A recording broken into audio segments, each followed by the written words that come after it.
All right, looks like we have everyone admitted. So I just want to thank you all and welcome you all to tonight's program. I'm Julia Wiesenberg. I'm Executive Director of Buckeye Book Fair, and I'll be facilitating our program tonight. We have in store for us a great discussion about the Native American history of Ohio. The format for tonight is we will have about 30 minutes of a lecture from our authors, Paul and Sally Misencik, and then we'll have about 30 minutes for discussion and questions. Paul and Sally Misencik are a husband and wife writing team with 4 books published. Tonight, they will be talking about the topic of their newest book, which is American Indians of the Ohio Country in the 18th Century. Paul Misencik is a native Ohioan who grew up in Cleveland and received his degree in colonial history from the University of Akron. Paul is a former airline captain and a retired division chief of the U.S. National Transportation Safety Board. He is a member of the 1st Virginia Regiment of the Continental Line Living History Foundation. Sally Misencik is a co-author and co-researcher. She is a Bowling Green grad and a former sociologist and teacher who has a sincere appreciation for Ohio's many small but valuable libraries and historical societies that provide a wealth of Native American history. Both originally from Ohio and now live in Virginia. Please use the chat feature to submit any questions, and we will save plenty of time for our discussion. We will be recording today's program so it can be viewed later, but we will protect your privacy, and you are also welcome to leave your video off when you ask your question. We would like to thank our sponsor for tonight's program, Ohio Humanities, whose mission is to provide educational humanities programs to all Ohioans. Ohio Humanities is a state affiliate of the National Endowment for the Humanities, and any views, findings, conclusions, or recommendations expressed in this program do not necessarily represent those of the National Endowment for the Humanities. Now, I am pleased to turn things over to Paul and Sally to talk to us about the Native American history of Ohio. As the title of our book indicates, we're going to talk about the book's about the Ohio Indians of the 18th century. But of course, the Native Americans were here long before that time. They were here 13,000 years or so, to be exact. So we're going to try our very best here to give you a quick overview of those 13,000 years. You know, most of us in Ohio are familiar with names of the tribes that inhabited the Buckeye State during Ohio's frontier history. You know, names like Wyandotte, Miami, Shawnee, Delaware, Mingo, and Ottawa. But most people don't realize that those nations, with the exception of the Shawnee, were newcomers to Ohio in the 18th century. And the Shawnee had left in the middle of the 17th century, only to return some 70 years later. We call the first Ohioans Native Americans, even though they were essentially immigrants or descendants of immigrants, pretty much like the rest of us. They had no written language or recorded history, so almost everything we know about Ohio's pre-Columbian cultures are a result of anthropological or archaeological research. Scientists believe that the first people to enter North America crossed the land bridge that existed over the Bering Sea into present Alaska some 20 to 25,000 years ago. You know, they were nomadic hunters who moved south and spread out across the continent and into Central and South America. And the first Ohio went there about 13,000 years ago and are referred to as the PaleoIndians. At that time, Ohio was covered by thick glacial ice sheets, and animals like woolly mammoths and mastodons, caribou and muskox roamed the area. The PaleoIndians were nomadic hunters who, out of necessity, followed the game, so they lived wherever they could find shelter, in caves or in rudimentary huts. But about 8,000 to 10,000 years ago, that ice sheet began to retreat. It was starting to melt and it started moving north. And the large animals followed the retreating ice. And most of the Paleo-Indians followed the game, but not all of them left. Some remained and were joined by newcomers, and they evolved into what became known as the Archaic People. The Archaic People were an evolutionary step up from the Paleo-Indians in that they learned how to fish, harvest freshwater clams, and gather edible plants, nuts, and berries to supplement their diets. That made them somewhat less dependent on following the game in order to get their next meal. So their communities were somewhat more static. They also began to ceremoniously bury their dead in glacial gravel deposits called cames.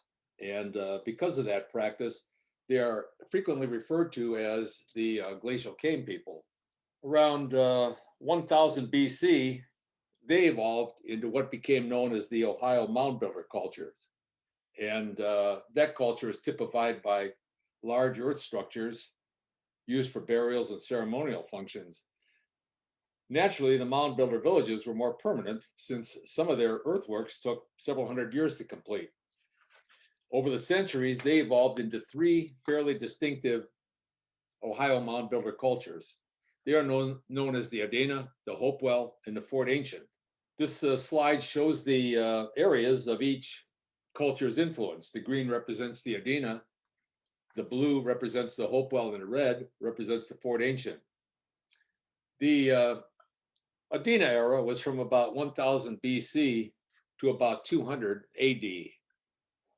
And like I mentioned earlier, they didn't have a written language or recorded history, so we don't even know what they called themselves. But it wasn't Adena. That name comes from the name of the estate of Thomas Worthington, who was Ohio's sixth governor, and where some of the first Adena archaeological excavations were carried out. The Adena were more advanced and sophisticated than the Archaic people. They lived in fairly permanent villages and cultivated gardens to supplement their hunting and fishing. They also had a burgeoning trade industry. Artifacts from the Chesapeake Bay, Vermont, and the Mississippi were found in some of their village excavations. But the Adena's most notable features were their earthworks, which they constructed in various sizes and shapes.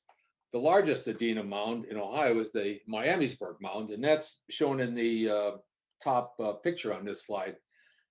That's on the Great Miami River, south of Dayton, Ohio. That mound is 68 feet high and covers a surface area of over 3 acres.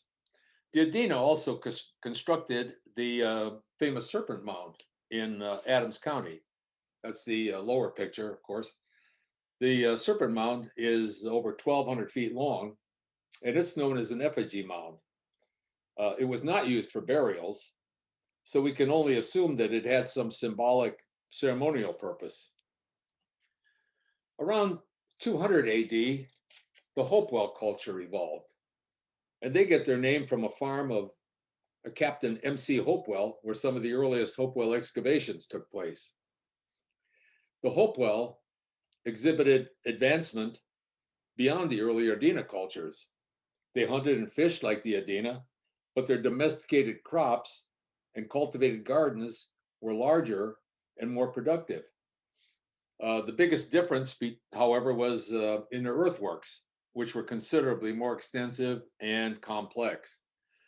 Their earthworks often enclosed their entire communities and incorporated large mounds for burials and ceremonial functions within the earthworks perimeter. The most notable earthworks include those at Marietta, Ohio, Newark, and Circleville. Because their villages were more permanent, their houses were more substantial. Excavations show that their structures were sturdily built, with some being over 40 feet long. The top picture in the slide shows what the Circleville earthworks looked like. The walls were approximately 6 feet high, and the ditch between the two circular walls was about 15 feet deep. The circular excavation was about 1,200 feet in diameter, and that square earthworks below the circle, each side was about 1,000 feet long. Their trade commerce was also more extensive than that of the Adena. Excavations from their village sites uncovered pipestone and copper nuggets from around Lake Superior, shells from the Atlantic and Gulf coasts, obsidian and grizzly bear claws from the Rocky Mountain area, mica from North Carolina, and silver from Ontario. But evolution is relentless. And around 600 AD, their culture evolved into what we call the Fort Ancient people. They get their name from their distinctive earthworks that resemble fortifications. The picture on the slide is of the massive earthworks on the Little Miami River at the Fort Ancient Earthworks Preserve near Oregon, Ohio. The earthwork consisted of 20-foot high walls that stretched about 3.5 miles around the perimeter and enclosed an area of about 100 acres. It's estimated that that particular earthwork network took about 400 years to complete. And for comparison, its construction took about the same amount of labor as it took the Egyptians to build the Great Pyramid at Giza. What also makes the Fort Ancient culture unique is that it exhibits influence of the mound builder cultures from along the Mississippi River and also from mound builder cultures in central Mexico. Because of the improved strains of maize or corn, beans and squash that they brought with them into Ohio, they had better and more productive gardens than either the Adena or the Hopewell. And as a result, they were able to establish larger and more permanent villages. However, by the late 1500s, the Fort Ancient culture was beginning to disappear, and no one is really certain why. It's likely they fell victim to more aggressive and warlike invaders who decimated the mound builder population and absorbed their survivors. After the disappearance of the mound builders, Ohio was inhabited by new nations, primarily the Erie and Shawnee. Some anthropologists believe the Shawnee are descendants of the Fort Ancient people, but it's more likely that the Erie and Shawnee were among those who subjugated the mound builders and absorbed them into their own cultures. The first person to record the history of the area was a French friar by the name of Gabriel Sagard, who in 1624 documented the tribes of the Ohio area. And soon other Europeans came into the area, and they also kept journals and made maps. Since then, we've had written documentation and didn't have to rely solely on educated guesswork to learn what was going on in Ohio. What was going on in Ohio? Well, the Erie controlled most of the present state, from the Maumee River in the west to Lake Chautauqua in the east, and south almost to the Ohio River Valley. It's estimated that the Erie population was about 14 to 15,000, with the majority living in the north closer to Lake Erie. The Erie belonged to the Iroquois language group and referred to themselves as Erie Huron, which means people of the panther. That's in reference to the eastern cougar, which inhabited the forests. The French called the Erie La Nation de Chat, or Cat Nation, and reported that the Erie were fierce and warlike and very protective of their territory. The other Ohio nation was the Shawnee, who inhabited the Ohio River Valley. That's the green on the map. And they numbered about 2,000. They belonged to the Algonquin language family and referred to themselves as Shawnee, which means people of the South. Well, that's essentially the way Friar Sagard described the Ohio Indians in 1624, but dramatic changes were on the horizon. Those changes were caused by the increasingly lucrative fur trade industry. Beaver fur was an important commodity in the European fashion industry, and European traders learned that Native Americans were willing to trade furs for manufactured trade goods to which the Indians had become dependent and indeed addicted.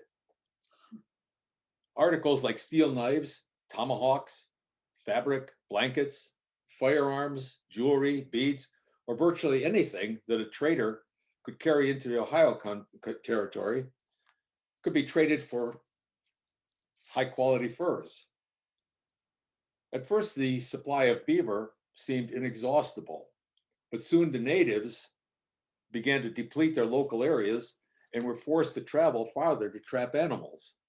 It wasn't long before competition for the fur-rich areas led to war, and those wars were known as the Beaver Wars or the Iroquois Wars.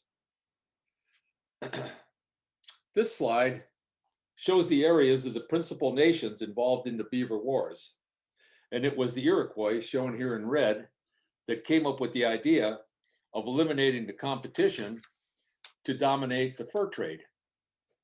That's essentially the same practice Al Capone would use some 270 years later to monopolize the bootleg liquor trade in Chicago during the Prohibition era. In 1628, the Iroquois started the Beaver Wars by attacking the neighboring Mohican nation to the east.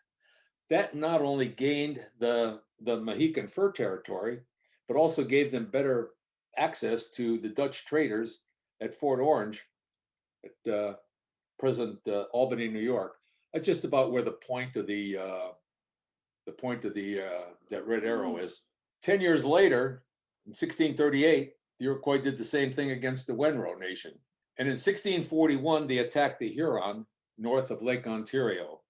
The Huron were more formidable, and with the assistance of the French army at Montreal, were able to hold the Iroquois at bay. But during the drawn-out war, the Hurons suffered a devastating smallpox epidemic, and it's estimated it killed about 1/2 their population. By 1648, the Huron nation was so weakened that they were totally defeated by the Iroquois, and their survivors divided into two parts. Some fled north of the Ottawa River toward Montreal, while others fled west toward Fort Detroit and the protection of the French army there. 1650, the Iroquois next attacked and defeated the neutral nation.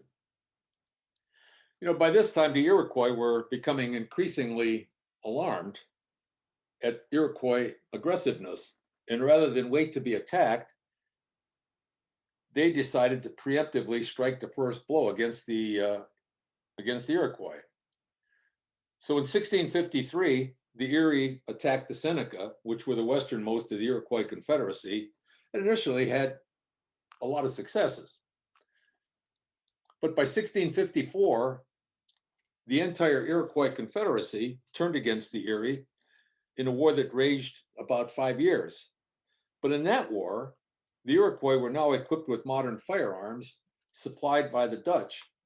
And in the end, the Erie were annihilated as a nation. The survivors were taken captive by the Iroquois or fled the territory to be absorbed by neighboring nations outside present Ohio.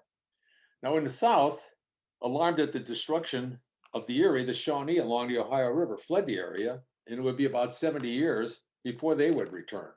1670, buoyed by their success, the Iroquois next attacked the Susquehannock and captured much of their fur-rich territory in Pennsylvania. With the end of the Beaver Wars, the Iroquois controlled this vast area, shown here in red. Ohio was virtually empty of any permanent settlements because no one was willing to arouse the wrath of the conquering Iroquois. The Shawnee ruled with an iron hand, and refugee nations like the Lenape and the Shawnee, who were forced into Pennsylvania, required Iroquois permission to even establish villages there. Incidentally, up to that time, the Iroquois were known as the Five Nations, but in 1722, they admitted the Tuscarora Nation, originally from the Carolinas, which now made them the Six Nations of the Iroquois. Other than being visited by transient hunting parties, Ohio remained empty of permanent settlements. It remained that way for more than 70 years, and then the first of Ohio's new residents began to establish villages there. The Shawnee were probably the first to enter Ohio in the 1720s, and in their case, it was a return to the homeland they had abandoned during the Beaver Wars. After traveling over most of the eastern portion of the United States, they made their way across Pennsylvania to reestablish communities along the Ohio River Valley. During their diaspora, the Shawnee had grown in strength, confidence, and determination, and they were now more than willing to fight for their homeland. The Iroquois must have sensed that because they only made token efforts to exercise control over the Shawnee, which likely encouraged other nations to move into Ohio. The Shawnee established villages along the Ohio River, west to the Scioto River and north to present Pickaway County rather. Later, they expanded north and west into the rest of Ohio. The next Indian nation to establish a home in Ohio were the Huron, or Wyandot. After their flight west during the Beaver Wars, they became known as Wyandot, which comes from Wendat, means people of the island, and that's the name they call themselves, Wendat. Huron was what the French called them, which meant bristly or boar's head, and that was in reference to their distinctive hairstyle. The term Wyandot also distinguished them from the Eastern Huron, who were now living in the Montreal area. There were two main reasons why the Wyandot moved into Ohio. The first was friction between them and the Indians of the Three Fires Confederacy who inhabited present Michigan. The Three Fires Confederacy were composed of Ottawa, Potawatomi, and Ojibwe nations. Incidentally, Ojibwe are also commonly referred to as Chippewa. That's probably a name we're more familiar with in Ohio. They were part of the Algonquin language family, which made them kin to the Lenape, Shawnee, and Miami Indians. The Wyandot, though, were of Iroquois stock, and since the Three Fires Confederacy were enemies of the Iroquois, they had a natural mistrust and dislike for the Wyandot. Another reason for the Wyandot leaving Michigan to move into Ohio was that a faction under a young chief named Orontane wanted to take better advantage of the more lucrative trade with English fur traders. So in 1738, Orontane led most of the Wyandot south into present Ohio, where they established two towns on the south side of Sandusky Bay. The towns were called Junandot, at the present little hamlet of Whiteman's Grove, and Antietam, near present Crystal Rock, Ohio. While the Indians of the Three Fires Confederacy were happy to see the Wyandot leave their area in Michigan, the French viewed the departure of the Wyandot as a defection to the English, and they pressured Orontane and his breakaway Wyandots to return to the fold. However, 2 years later, the French were faced with yet another defection. In the 1740s, a band of Miami Indians under Chief Mameskia, whose homeland was in the present Fort Wayne, Indiana area, also wanted to take advantage of the better trade with the English. So Mameskia led his band about 80 miles southeast and established a town called Pickawillany near present Piqua, Ohio. Pickawillany quickly became a very active trading hub for fur traders from the English colonies, and Mameskia became known as Old Britain because of his staunch loyalty to the English. Now, with the defection of the Wyandot into Miami, the French ratcheted up their pressure to bring the recalcitrant Miami and Wyandot back into the fold, and that broke out into open warfare. Lives were lost on both sides, and the Indians even destroyed Fort Des Miamis at present Fort Wayne, Indiana. The Wyandot chief Orontane realized his warriors were no match for the massive influx of French troops at Fort Detroit. So in 1748, he abandoned his villages at Sandusky Bay and relocated most of his people southeast to present Coshocton, Ohio, where they established a new village called Conshaki. Some of his followers also moved south up the Sandusky River, where they established the towns of Juncadunde at present Fremont, Ohio, and also a town at Upper Sandusky. But things didn't go well for Old Britain and the Miami Indians at Pickawillany. In 1752, the French commander at Fort Detroit sent a punitive expedition against Pickawillany, and they attacked the town and killed several people, including Old Britain. And that ended Pickawillany's existence as a trading hub. The surviving Miami dispersed, with some returning to present Indiana, while the rest fled east and south into Ohio. Next to come into present Ohio with Lenape or Delaware. They were displaced because their homeland along the eastern seaboard had been overrun by European settlements and their land taken from them through dishonest land grabs like the infamous 1737 walking purchase. With no homeland, the Lenape were pushed farther and farther west across Pennsylvania, and they established communities along the Allegheny River and around the forks of the Ohio at present Pittsburgh. But then when the French and Indian War started, many of the Lenape sided with the French because it gave them a chance to strike back at the Pennsylvanians and also at the Iroquois who had victimized them. In support of the French, the Lenape carried out attacks against Pennsylvania frontier settlements. In 1758, in retaliation for those Indian raids, Pennsylvania militia, led by Lieutenant Colonel John Armstrong, attacked the Lenape villages along the Allegheny River. Now, Armstrong claimed victory, even though his force suffered far heavier casualties than they inflicted. However, the Lenape realized they were vulnerable to future attacks. So that year, two major chiefs, Shingas and Netawatwis, led their people west into present Ohio. Shingas, along with his brother Tamaqua, established a village called Shingastown on the Tuscarawas River at present Bolivar, Ohio. And Netawatwis established Cuyahoga Town at present Cuyahoga Falls, Ohio. Soon other Lenape followed and established villages throughout northern and eastern Ohio. Around the same time the Lenape were moving into Ohio, another group of Indians were also entering the present state. They were the Mingo, which is a corruption of the Lenape word Mingwe, which means treacherous or stealthy. They were not an Indian nation per se, but rather were expatriate members of the Iroquois Confederacy who, for one reason or another, decided to leave the Iroquois homeland in upstate New York and move to Ohio. Historians are divided about why the Mingo moved to Ohio, and I personally believe that a good number of them simply were driven by wanderlust. The Iroquois Confederacy, in effect, disowned them and accorded them the unique status as hunters, which meant they had no authority to act or hold counsel as Iroquois. Most of the Mingo were Seneca and Cayuga Indians, which is understandable since those were the westernmost of the Iroquois nations. But the Mingo were also represented by all six of the Six Nations of the Iroquois. At first, the Mingo considered themselves Iroquois, but over time they began to distance themselves politically and sociologically from the Iroquois. They often balked at the diktats of the Iroquois Grand Council that were not in their interest.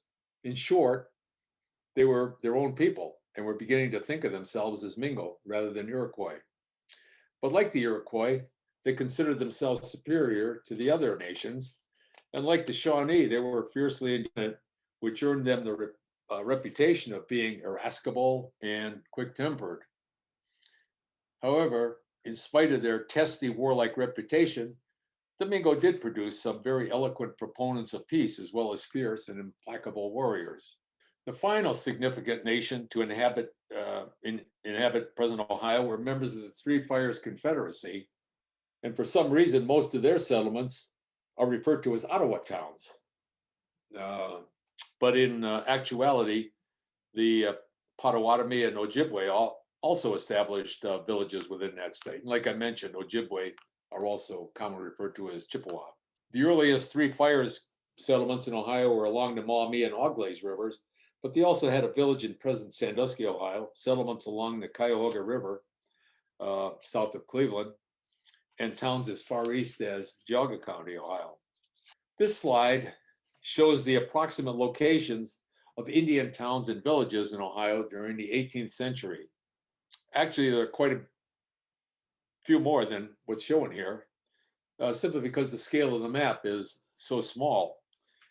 Each of those dots is about 5 miles in diameter, so it may represent several villages in a location of a dot. Sally and I have documented over 200 Indian towns and villages in Ohio, and the details of each of them are described in our book. There were also small groups of individual natives from other nations who came into Ohio, like the Cherokee and Catawba, but there is no documentary evidence that they established their own communities in the state. They did, however, join some of the warrior bands like the Mingo Chief Pluggy at present Delaware, Ohio, Blue Jacket near the Mad River, or one of the nations at the multinational Glaze community at present Defiance, Ohio.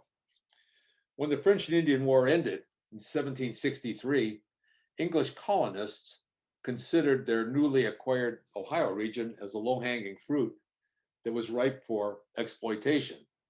And land speculation ventures and individual settlers couldn't wait to start claiming the land. However, in 1763, King George III issued his royal proclamation, which designated the area west of the Appalachian Mountains as an Indian reserve and prohibited all settlement in that area. That's the pink area shown on this slide. The red is, of course, the English colonies. Well, that large Indian reserve didn't sit well with the colonists eager for new land, or with the land speculators who were backed by some of the wealthiest and most influential people in the colonies. Probably for that reason, that royal proclamation only lasted 5 years. Illegal squatters, settlers, and other land grabs, including pressure from well-heeled speculators, forced a modification of the proclamation, and that took place in the form of the Treaty of Fort Stanwix in 1768. Fort Stanwix is in present Rome, New York. In the Treaty of Fort Stanwix, the Indian lands were reduced to what's shown here. Even though it affected the Ohio Indians, the Treaty of Fort Stanwix was negotiated solely between the British government and representatives of the Iroquois Confederation. Now, interestingly, the Iroquois had no claim to the land south of the Ohio River, yet they sold it to the British anyway for more than 10,400 pounds sterling in gifts and cash. That's the equivalent of about $2.1 million in today's money. After the sale, the Shawnee, who lived south of the Ohio River, were bluntly told by the British that they would have to vacate their homes and move north. Yet none of the Ohio Indians received any of the gifts or money that was paid to the Iroquois.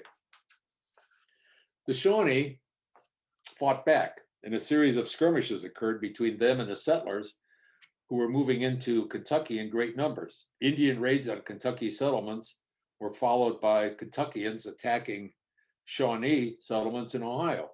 The increasing battles resulted in Lord Dunmore's War, which lasted from May through October in 1774. Lord Dunmore was the royal governor of Virginia at the time.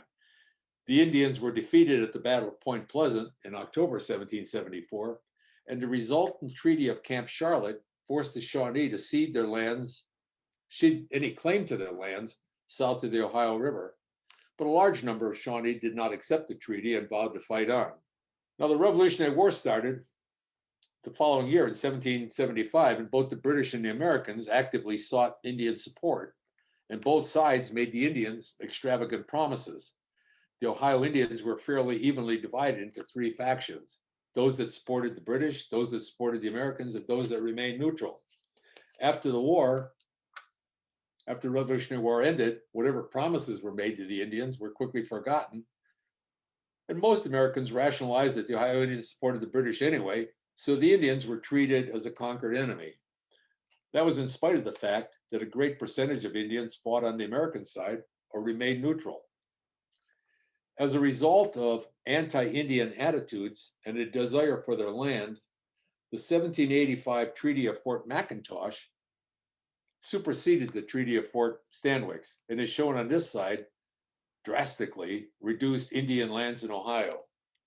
The Indians, of course, now realized they would have to fight for their homes if they were going to keep them. That became the period of what was called the Northwest Indian War, or the Ohio Indian Wars. And it was a bitter fight for survival on the part of the Indians, many of whom joined together, regardless of whether they had previously been friends or enemies. The Northwest Indian War culminated, for the most part, in a climactic battle of fallen timbers near present Maumee, Ohio, on August 20th, 1794. A multinational Indian force under chiefs Blue Jacket, Little Turtle, Buckeye Book, and others were defeated by the American Army under General Anthony Wayne. And the subsequent Treaty of Greenville, 1795, essentially reaffirmed the southern boundaries of the Treaty of Fort McIntosh, but took out a portion in the north for the Connecticut Western Reserve firelands. And that's the dark area, as you can see, that eroded the Indian lands, even moved the eastern boundary all the way to encompass Sandusky and Seneca counties. But then in 1805, it even got worse. The Treaty of Fort Industry took even more land, moving the remaining eastern boundary of the Indian Reserve west about 70 miles, or according to the treaty, 120 miles from the Pennsylvania line. Now, the Indians continued to fight, and Tecumseh's War of 1811-1813 was their last great effort in Ohio. But during the War of 1812, they supported the British, hoping to regain their land through a British victory. When the war ended, so did British support, and the Indians were totally at the mercy of the vindictive Americans who imposed draconian measures in the form of the 1817 Treaty of Fort Meigs. Fort Meigs Treaty essentially did away with nearly all of the Indian lands and restricted the Ohio Indians to small parcels in Western Ohio. They're shown as the little red squares on this slide. There was the Mingo Reserve near Fremont, a Wyandotte Reserve at Upper Sandusky, Shawnee Reserves near Wapakoneta and Plattsburgh, two small Three Fires Reserves on the Auglaize River, and a Lenape Reserve south of the Wabash River in Ohio near the Indiana line. As small as they were, the Indians only had those reserves for less than 13 years. In 1830, President Andrew Jackson signed the Indian Removal Act, which required all of the Indians to be relocated west of the Mississippi River. That was the infamous Trail of Tears. The Wyandot refused to move from their reserve at Upper Sandusky, but in 1843 they were evicted by force and relocated to Kansas. Wyandot Reserve at Upper Sandusky was the last Indian reserve in Ohio. Other than a few individual Indians living on their own, that was the end of the Native American experience in Ohio. You know, we've covered a lot of ground in this short little presentation, 13,000 years to be exact, but two of our books cover the Ohio frontier period in greater detail.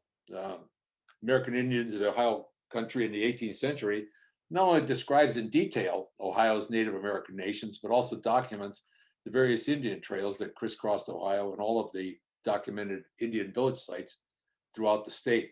The other book, George Washington and the Half-King Chief Tennecoraison, describes the events in Ohio and Western Pennsylvania that led to the French Indian War, with a focus on the Native Americans who were caught in the middle.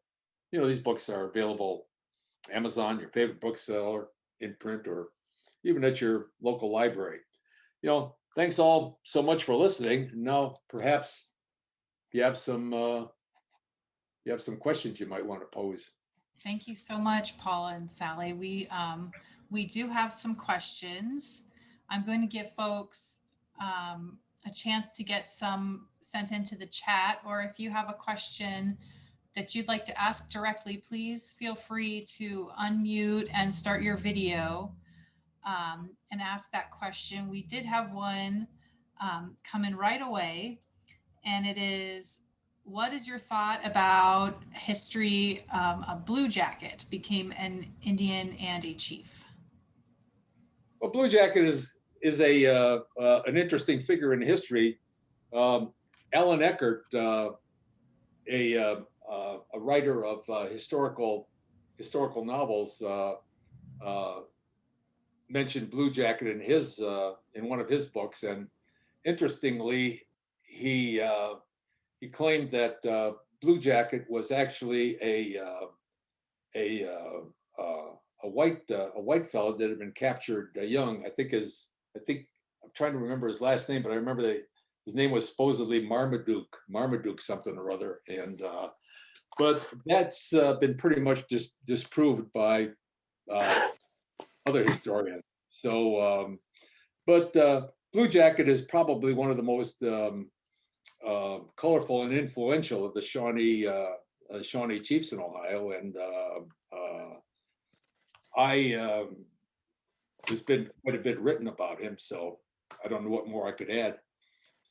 We've documented several of his villages from around the Scioto River area up through the Mad River area and all the way up to the Defiance area there around the Glaze community, which was a multinational Indian community. Yeah, his last name was Marmaduke Van Swearingen. That's what it was, Marmaduke Van Swearingen. That's right. I remember that. Thank you for that. Okay, great. Thank you, Rudy. I appreciate that. And I guess this question goes along with the Blue Jacket question. Was there any particular chief or individual or a tribe whose story particularly resonated with you when you were doing throughout the many years of your research? Well, I think there was several of them. You know, in Blue Jacket, Blue Jacket was certainly one of the more inspirational leaders, along with later in the Indian Wars, the other Shawnee, Tecumseh.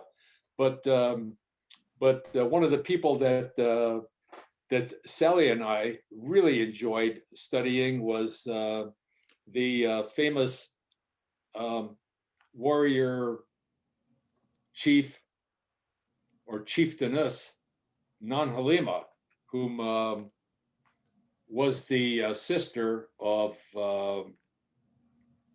Cornstalk, and she, her name was Nan Halima, and she was not only a very famous chief, but an intrepid warrior too. So, and we've visited her village up on Skippo Creek there off the Scioto River, and interesting woman. Well, thank you. We have a few more. I think this question is really interesting about your book. Your book is arranged by each, by region of Ohio, and then by each town in Ohio that has this Native American history.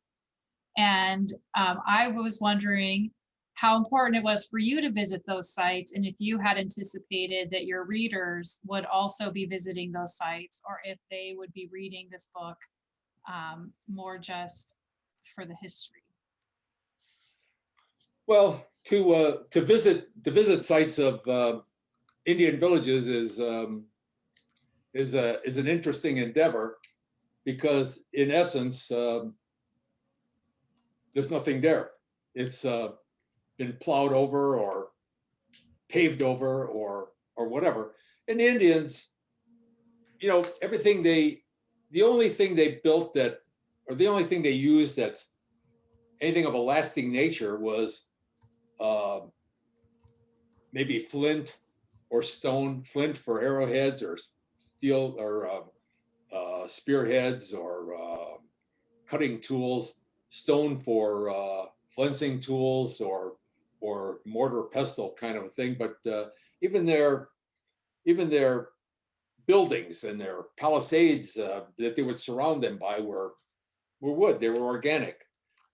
Later on, when they had trade articles, I mean, they did certainly had glass beads that were manufactured in Europe, steel knives, tomahawk heads, and you can find those artifacts. But you know, one thing I want to caution you that just finding any of those artifacts does not necessarily mean there was an Indian village there. For example, our own little piece of property that we had where I grew up in Northfield, Ohio, found a lot of arrowheads on the property every time we'd plow the field. And never found an arrowhead. Never did? Nope. Oh, geez, I'll tell you, I can right here, I can probably show you a handful of maybe 50 in my hand here right now. But yeah, we've got quite a few of them. And you know, the best time to get an arrowhead, and of course, the longer time passes, the harder it is to find them. But one of our neighbors, even here in Reston, Virginia, which is a a fairly, It's a suburb of Washington, it's a DC. suburb. Yeah, I mean, it's pretty well paved over. The guy was digging around in his front yard. And he found an arrowhead right there in front of his townhouse, of all things.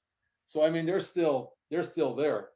But the best time I remember when I was a kid, and I know Sally's father had hundreds of them, I know too. You plow a field and then disc it and then go out after a rain, and they would almost shine there, glisten in the rain. So, but it's always kind of uncomfortable slogging through the mud, but they're there. What natives are still represented in Ohio today? Well, there's no Indian settlements in Ohio at the present time. Like I mentioned earlier, the last Indian community was the Wyandotte at Upper Sandusky, and they were forcibly evicted to Kansas in 1843. Now, sometime after that, there were individual families that escaped the Forced Indian Removal Act, or individual Indians, but other than Indians who probably moved into the area subsequently. I know you mention people and they'll say, well, I'm descendant from a Cherokee, or I'm descendant from whatever. I mean, that I'm sure that could happen, but there are no formal Indian communities in Ohio at this time. Yeah, I didn't mean Indian communities. I just wondered if there are any statistics on the representative tribes that used to be here, that are individuals living in Ohio today that escaped the Indian Removal Act, that have ancestors that came back to this area. That, like, do we have any statistics on how many Shawnee, Miami, Fox, Potawatomi, you know? That's a great question. It's something I never considered, you know, like what would be the demographics of any Indians that may be in Ohio. I mean, Native Americans that happen to have gathered in Ohio either before or remained or came in subsequent to the Indian Removal Act. No, I don't know. I have no way of knowing. Yeah. You know, quite possibly here in Washington, D.C., at the Bureau of Indian Affairs or something like that, they may have some statistics like that, but you know, I'm really not sure. And the Indian Museum in Washington, D.C. is a treasure trove on the upper levels of research and information. So if you have particular esoteric questions, you can always use that as a reference. Oh boy, do they? They have a great research. Thank you. I would imagine too, going to a powwow in Ohio might help gain some of that information also. Yeah. You know, I'm sure. Like I say, my focus was probably 100 years or more, almost 200 years or more, and so I really haven't kept up with how many may be around here now. Sally and I, in the course of our travels, we visit a lot of the Indian reserves in other states, like the Iroquois reserves up in upstate New York, and the Abenaki up in along the St. Francis River up in Quebec. But and those are vibrant communities. But in Ohio, I would imagine that if there's any Native American who has Native American lineage, they're probably just living like any other Ohioan. We have a really interesting question here from a historical society at the Clinton County Historical Society. They are redesigning the relic room into a Linton County prehistory room. They have some flint and stones and would like to know how they might design their exhibit for educational experience about the prehistory of Clinton County. Do you have any thoughts about, as you've done your research, ways that you've seen historical societies and museums do good things with their collection. Oh, that's a wonderful idea. Boy, what a great Gosh, venture that is. I I mean, want to see that. yeah, just off the top of my head, I mean, it'd be not knowing dimensions or anything like that, or what type of artifacts or whatever you might have, but that'd be something that kind of fun. Can you hear me? Yeah. Yes, The chat. Christine. Okay, hello, I'm the one who made the question. We have we have a historic house in Wilmington, Ohio, and one room upstairs was the relic room full of, lots of interesting or dusty things. And what the current project is, we're converting it to a prehistory room.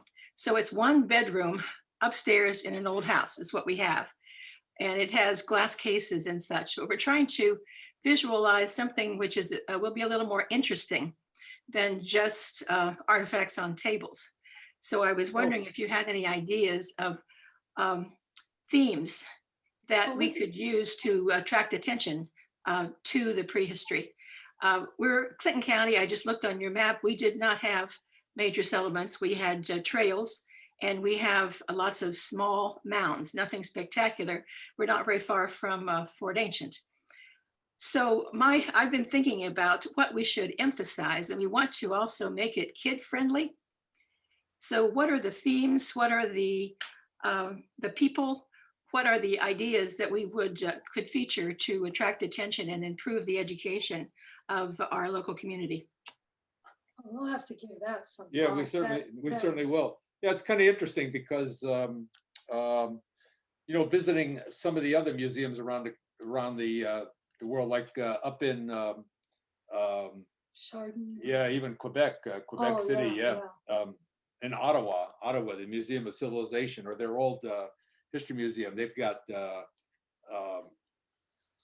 almost it's almost like traveling back in time. Now, I don't know if you have if that's something what you have an idea for, or just how to display your exhibits more prominently. But I'm sure you know that kids really like to touch.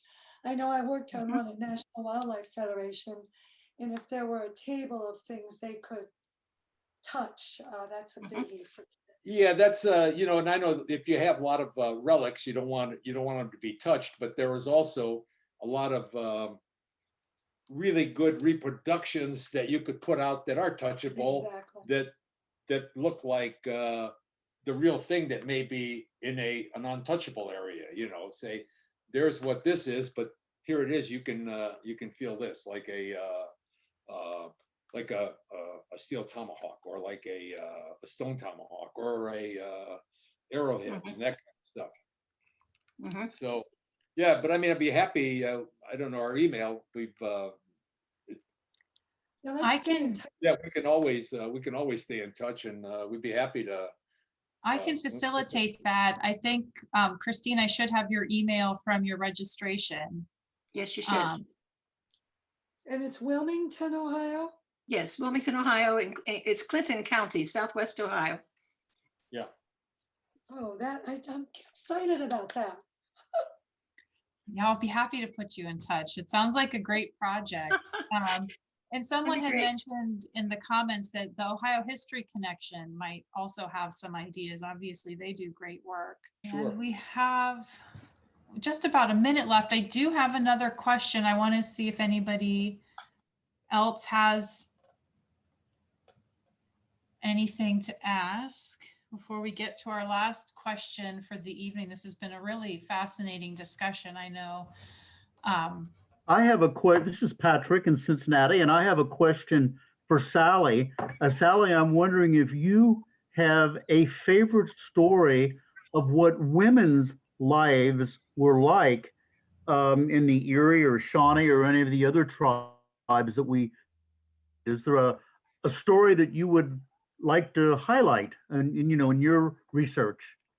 Well, Nan Halima is a heroine or a shero or a hero, but I really admire how the Indian women were so highly respected in all the various ethnic groups of Indians. Somehow I don't like the word tribe, but they were very much respected and had a lot to say about if wars were going on too long, they could have a big influence on stopping them, that kind of thing in general. Oh yeah, what Sally was touching on there was kind of an interesting point. We just were talking about that. But most of the Native Americans in Ohio, the women had a lot of horsepower, and as a matter of fact, among the Shawnee, they had a status of Hokema, which was basically chieftain status. I mean, they had certain women, and they could stop a war right in the middle of a freaking war, which is actually pretty good. They were saying, okay, this is getting a little too bloody, or getting a little counterproductive, whatever it is. And then it turns out that in a lot of times, the guys that were fighting, they breathe a sigh of relief, like, boy, am I glad that they stepped in and ended this thing, because their macho-ness wouldn't let them end the war. Whereas the women Hokema, the women leaders would come in and say, okay, that's it, everybody go home now. So plus their fantastic skills with beadwork. That's where the Indian Museum in Washington, D.C. is a necessity, because it's just beautiful, especially from Ohio. Thank you. Thank you for that question. That was great. I'm glad you asked. Well, that really wraps everything up. I know we have an endless amount of questions we could ask on this topic, but we really do want to thank Paul and Sally for talking with us today. Well, tell people to stay in touch, because Paul has really researched Indians since he was 7 years old. I still have his books, so please do keep in touch. Oh yeah, we're going to say, if you we invite anybody to email us or whatever, and we'd be glad to stay in touch and try to answer any questions, or hell, even show you where some arrowheads are, things like that. So anyway. Would you mind if I put your email in the chat for those who are here in this? Absolutely. Absolutely. Okay. We would invite that. Okay, I'll put that in here so that we can get people in touch with you, and hopefully they can correspond and ask you those good questions. We would love it. We certainly would. And like I mentioned earlier, we'll be traveling through Ohio again, because we're working on our new book about the frontiersman Christopher Gist. So hopefully we'll have that done by the middle of this year. Okay, I want to make sure everybody has that so that they can reach out to you. Okay, and so I just again want to thank our authors, Paul and Sally, for talking with us tonight. I want to thank our audience for joining us, and of course our generous sponsor, Ohio Humanities. In the chat are the links where you can buy the book or email the author. The book is a very easy to use reference describing the Native American history, focusing town by town in Ohio. We hope you will join us for our next Ohio Book Talks discussions, where we feature Ohio authors discussing different parts of Ohio history. You can find more information and how to register on our website at buckeyebookfair.org. So we thank you again, and we hope you all have a great evening.